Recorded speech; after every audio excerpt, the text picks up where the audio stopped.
Good morning. So today I have Server Friday. So I want to talk a little bit about my last serving job. And then towards the end, I kind of want to do a little spiel on mentors because kind of talking a little bit about jobs and then at the same time talking a little bit about people in the workforce who've helped me kind of grow to be the person that I am.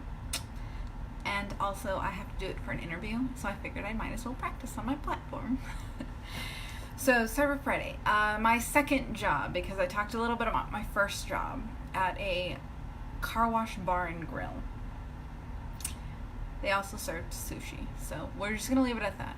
However, for the record, it was amazing, all three aspects of it. So second job was at a pizzeria. However, it sounds very kind of dressed down, like the scale of where it falls and everything, but it was actually a fancier restaurant. It was more of a sit-down place. You come and like there's good pizza, there was good pasta and salads and subs and a whole bunch of different options. So I applied for this job, got it after having a year of server experience in my last job, and this job didn't give me a lot of like cool stories to tell, like a penguin hitting on me during Halloween, but it gave me a little bit more insight into different kinds of serving techniques, different types of people who go into the service industry. We had people there who were in high school that just needed some serving experience, or they were bussers. We had people who were in college who were just trying to get by, making some extra cash. We had some servers who this was their career. They were career servers. This is what they did, and they were either good or not good at it, the same as the rest of us, but that was their job. And of course we had different kinds of managers. We had the ones that were very strict, the ones that were very confusing, the ones that came from different types of restaurants, so their management experience was a little weird sometimes. But we had all of these different kinds of people that I finally got to get to know, because unlike my last job, this place had lots of staff at all times. We had the cooks in the back, we had at least 2 or 3. We had somebody who did the dishes, we had somebody who would help bus, we had somebody who cleaned the restaurant in the morning, we had at least 2 or 3 servers on staff at all times, we had a manager on duty, we had a bartender on duty after a certain time. So it was a different experience for me, because at my last job I was always expected to do everything. I had to bus tables, I had to make drinks, I had to go make sure that the food was coming out, I had to make sure that all the tables in the restaurant were taken care of. And then at the end of the night I had to clean, I had to mop all the floors, I had to wash down the bar, I'd do everything. So being in this new environment where suddenly all I had to do was be a server, I was completely out of my comfort zone again, because I felt like I wasn't doing anything, because suddenly I went from doing everything to doing only one thing. And so I was a little overwhelmed with just sitting there going, what are we supposed to be doing? And they're like, nothing. Your table's happy, that's about it. And it was just new to me. So starting at this job, kind of getting the hang of it, they had a different training system, which was really interesting to me. So the first day I went in, I was dressed, it was a black button down, black pants, which were the hardest things to find in women's sizes, because the button had to go all the way up, because I had to have a tie on, and it wasn't fun. But got it done, got there, first day, ready to go. And so the first day I was essentially in the back watching plates come out, so I knew what food looked like. I was standing essentially there with the menu, just staring at all of the different foods that were coming out, because there was just so many different kinds, and it was essentially my job to know which was which. So that was really different, because I actually got to stand there and watch and get to know the food, so when I went out, I knew more or less what it looked like.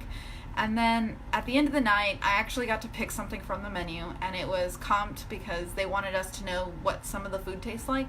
So that first night I got to take home a to-go plate of pasta, because it's my favorite food in the world, and try it. And so I had some sort of knowledge of what the food tastes like, what it looked like, and what was in it, and so on. And also got to learn a little bit about how they had a gluten-free pizza for people who were allergic and would handle food allergies differently. So they would actually, they would just make it a different station. And so there was a pizza station, there was a pasta station, had a run between and all of this stuff. So this is so much information, but I spent an entire shift just learning it.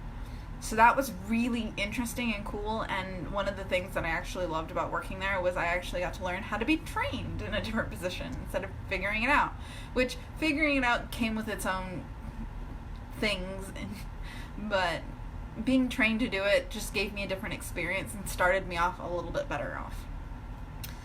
Another thing that was different was I actually got a little notepad. So they had like stacks of notepads. You just go grab one and then that was yours. And you could keep it and you were taking orders so that way you wrote everything down. It was a lot of help for me. But at the same time, I was unused to having to write everything down, that I had to remember how to speed write again. But it was a lot of fun figuring all of this stuff out and like going through the whole process. Now, want to talk also a little bit about figuring out how to deal in this new environment, as well as I might not have had as many crazy stories, but I still had a lot of interesting stories about different kinds of people who came in and suddenly had a new appreciation for tipping properly.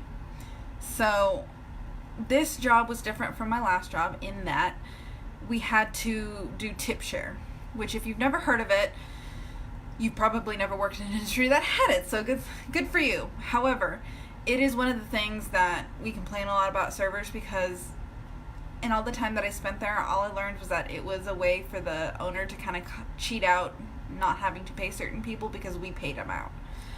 So tip share was, at the end of the night, a percentage of your sales was expected that you were supposed to have made in tips, and you had to pay, and it was supposed to go to the bartender, the dishwasher, and the busser. So we were essentially paying their salary with our tip money. Here's the thing though, if you had like a big table who was like $100 worth of food and they only tipped you like $2 or $3 total, you were still expected to have tipped out, I think generally we were expected to make tips about 20%, and so we were expected to tip out about 5%. That's $5, and if you only gave us $2 or $3, we were expected to pay the rest of that still. It wasn't, oh, well, if they only tipped you $2. No, I was still expected to pay that amount. And it was really frustrating.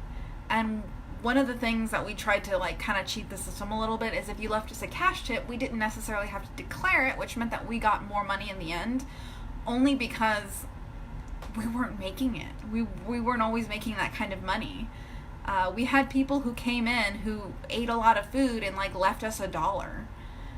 And a lot of the times it was, well, were you a good server? Were you doing your job? And it's like, yeah, but we also were close enough to the college that we had college kids that were just coming in and eating food and leaving. Like that was just, they wanted to have some food and left. And what was even more interesting to me was if you were a bartender, you didn't have to tip out. And most everyone knew in that industry that bartenders make more tips, partly because you're drinking and you're more willing to give us money. So, and I learned it because I ended up picking up bartending shifts because I wanted to keep practicing and I was kind of good at it. So I was bartending and I didn't have to share tips, but when I was a server and I wasn't guaranteed any money, I had to share tips. It was a very interesting and weird thing that was very frustrating to me, and it was mostly because I didn't always make any money. Sometimes I would come and I would still have to tip out. And on top of all of this, being a server, you don't make minimum wage.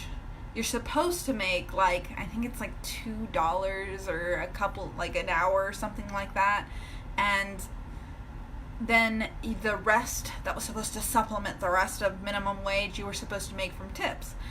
But if you didn't, they would kind of fill in the gap. And the thing is, the way it was kind of, the system was made, you didn't always get it filled in. You just still got the $2 an hour for whatever shifts you worked. And so at the end of the day, all of our money is coming from tips. So when you decide not to tip, we don't get any money. We just kind of have to, oh, well, that sucked. Guess we got to figure it out next time. And so while it could be a very lucrative position, depending on where you're working, like if you were at a higher end restaurant where people just have the money to tip, you could make a lot of money. But if you were in a little bit of a more casual restaurant where people aren't known for tipping well, you wouldn't always make a lot of money. And I learned that because at Monster it was a lot more casual. It was burgers and things like that. But it was still very much a similar system where all of our money came from tips. So that being said, we were still always trying to make money, but people would only ever tip like $2 to $3 max, and that was like a lot.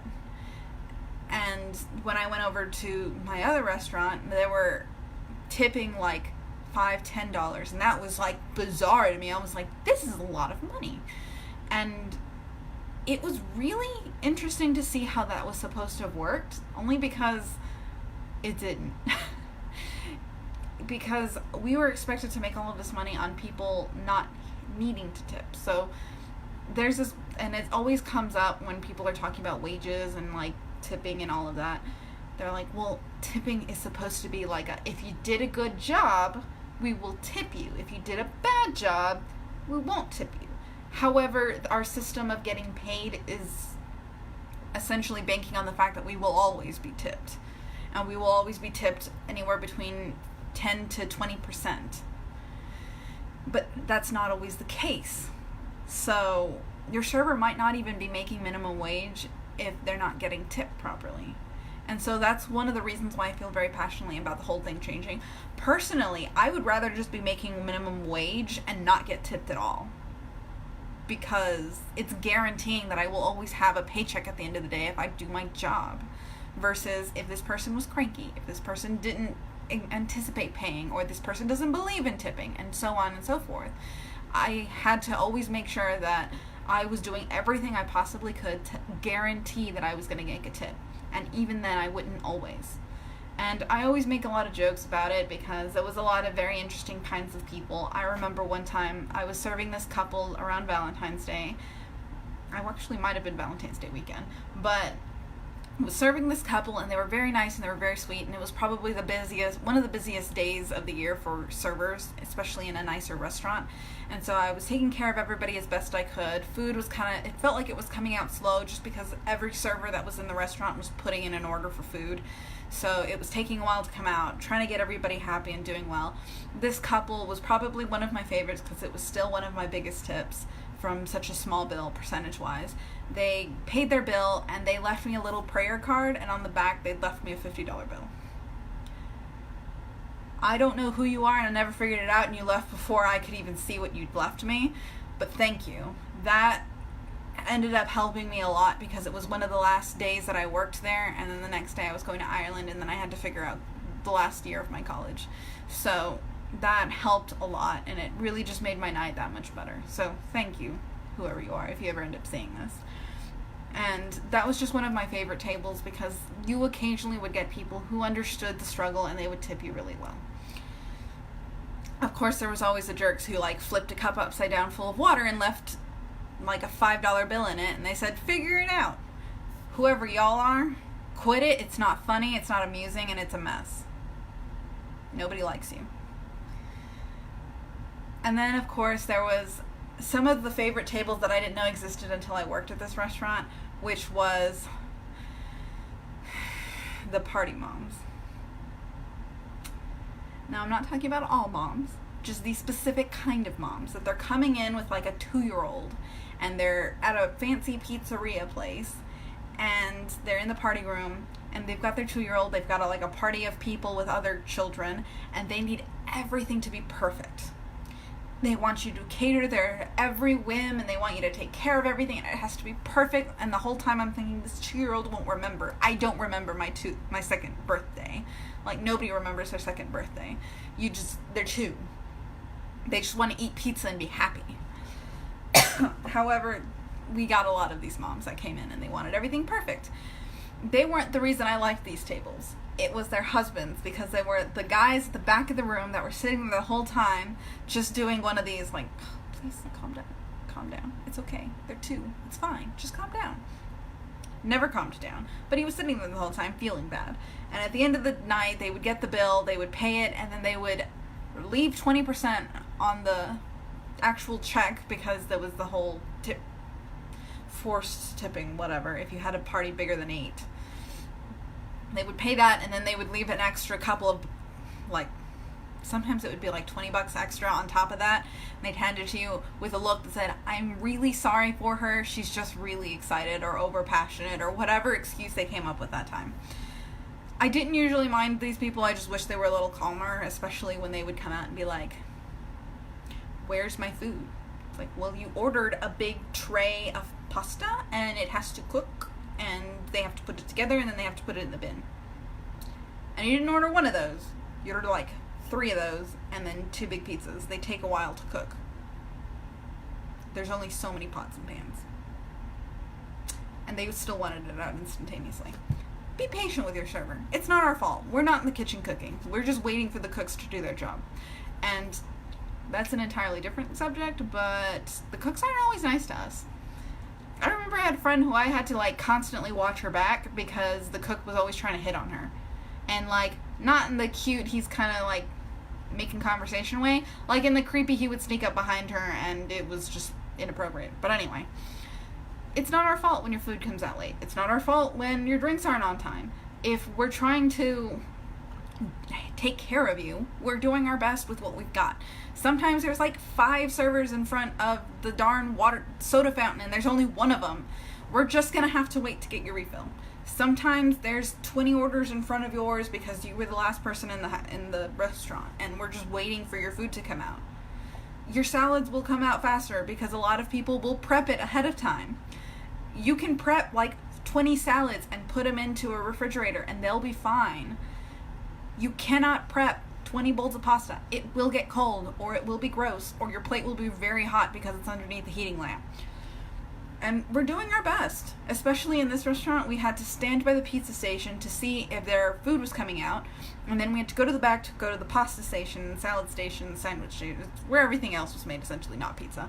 Go to the back and see if that food was prepped. And so we're running routine. And it's not that we're just hanging out. It's that we're trying to get your food out on time and trying to figure out who was here first, who hasn't gotten their food. And sometimes if you're the first table here and you like were missing, I used to wake up in the middle of the night, panicked because I remembered that I forgot to take a little cup of ranch to a table that I had a week ago.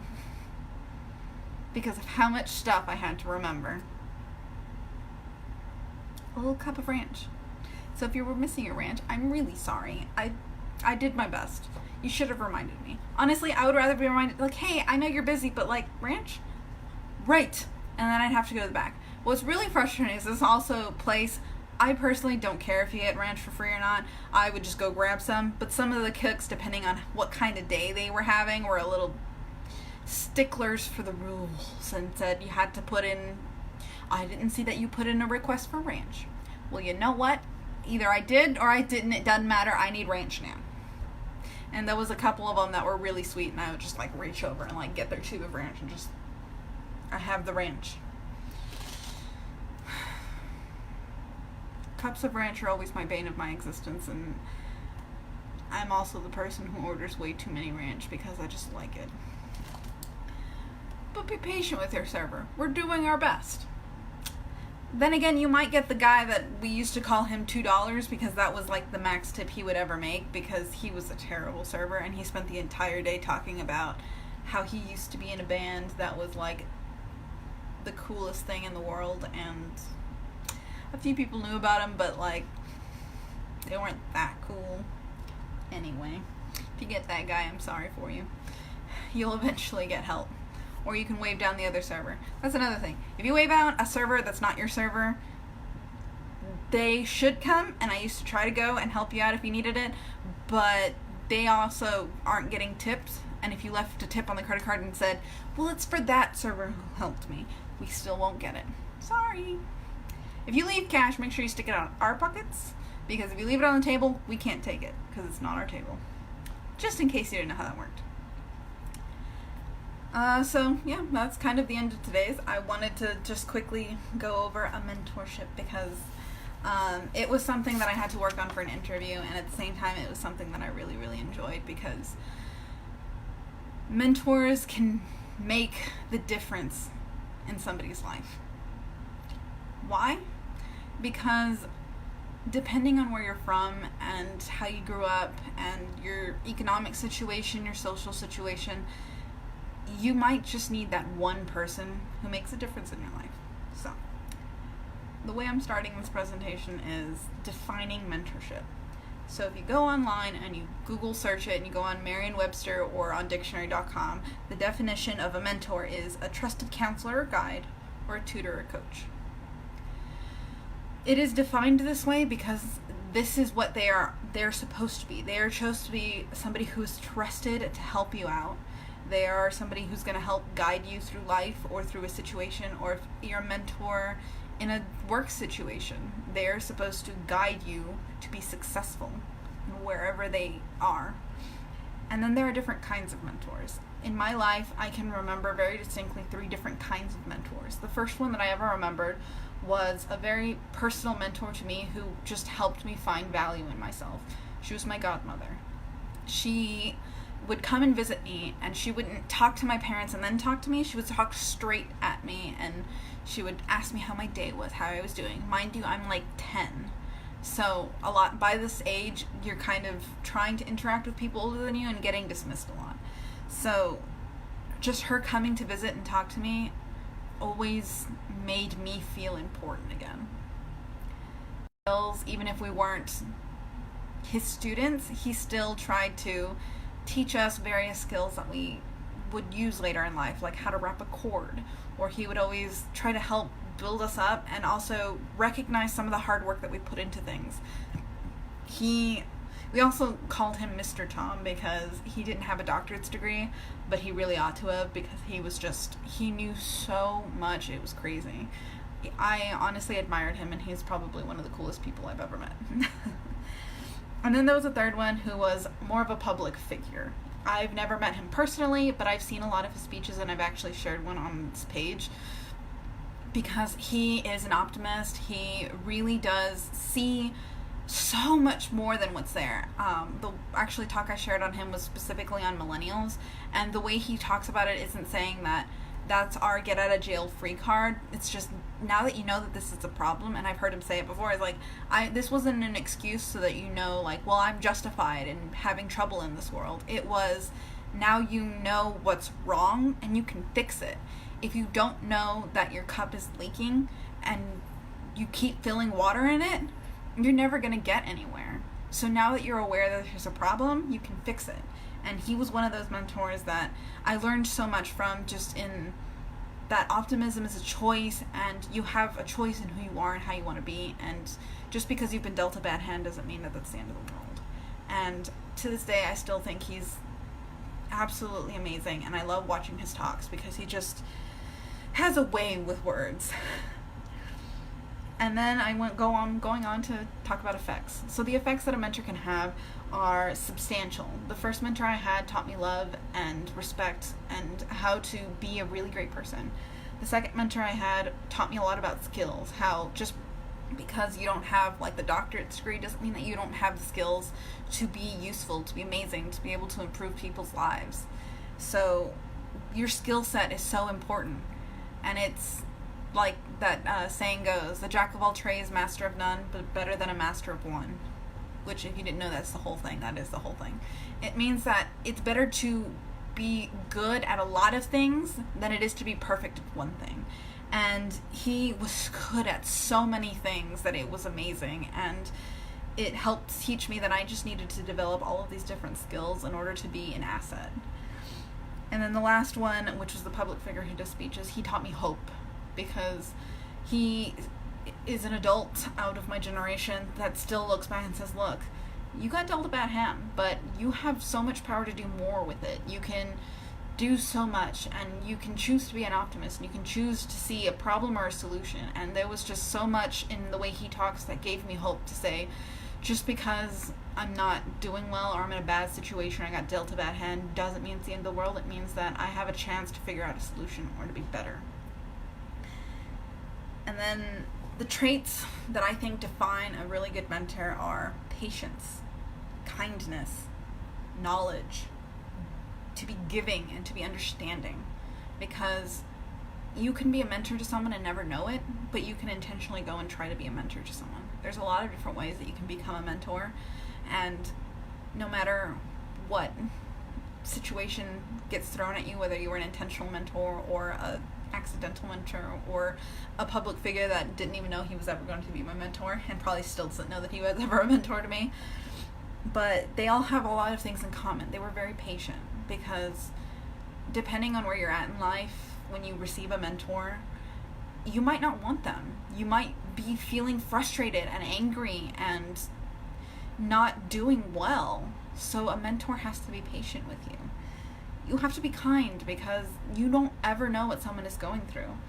My godmother, when she would come and talk to me, I was really sad all the time and hurting because I was bullied excessively, and it destroys you a little bit over time. And so I was just kind of defeated, and so she was just so kind to me and never made me feel bad about myself, just always helped pull out the good in me.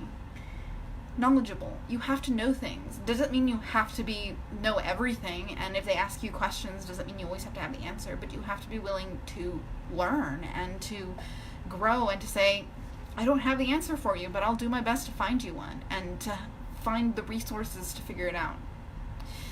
If I don't know something about sciences, that doesn't mean I'm not knowledgeable. It means that I have to go and know people who know more about sciences, which I married one, so that ended up being helpful.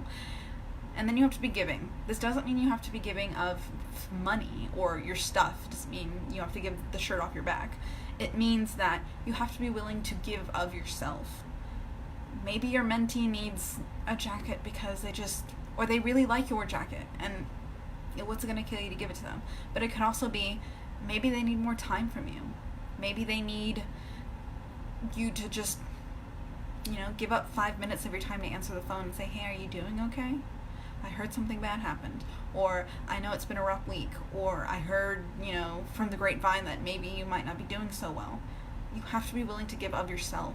At the same time, it's not good enough to be, okay, well, the big knowledgeable adult. Sometimes you have to give of your vulnerable side. You have to talk about, well, you know what? I know what you're going through because I was being bullied. Or, I know what you're going through because I came from a poor background. I might not tell it now, but I was. Or, different things that are hard that we don't always want to talk about. We don't want to talk about the times we were vulnerable. But we have to be willing to give of that, because that might be what changes their lives. Maybe they think that you never struggled a day in their life, so why would you know? But just simply telling them, no, I struggled, and I struggle a lot, might give them the hope that they needed to, if they struggled and they're doing great, maybe my struggle won't be the end of me. And that could change somebody's life. And then the last one is understanding. This doesn't mean that you have to let them walk all over you. It means that you have to take a deep breath and realize that maybe the person that's lashing out, that's the only thing that they know. If they come from a background where everybody always lashes out at each other, that might be the only thing that they know to be true. They think, oh, well, this is how we handle problems. We lash out. And that's not true. But they might not know any better. And instead of being frustrated and lashing back out at them, you can be patient and say, look, are you okay? Are you lashing out because you don't know any better? Or you could show them patience and say, do you want my help? Do you need me to just listen? Do you want to yell? I remember watching a scene from a movie that the teenager was really angry and upset, and they were remodeling, so he took her out back and gave her a sledgehammer and said, have fun, have at it, and gave him an outlet instead of lashing out and being angry and bearing down. They gave him an outlet, and that can revolutionize someone and say, so instead of being angry, I can just go and create something or demolish something to start something new on it, and teach them the process of rebuilding. If you have a gross old shed in the backyard and you tear it down, you have the chance to build it up again and make it better. And sometimes just being a little bit understanding and not yelling and throwing anger back at anger and being patient might change their lives by simply saying, you can actually be patient. Hopefully you got a little bit something from my mentorship, or you just enjoyed the server stories in the beginning of this video. But thanks for listening.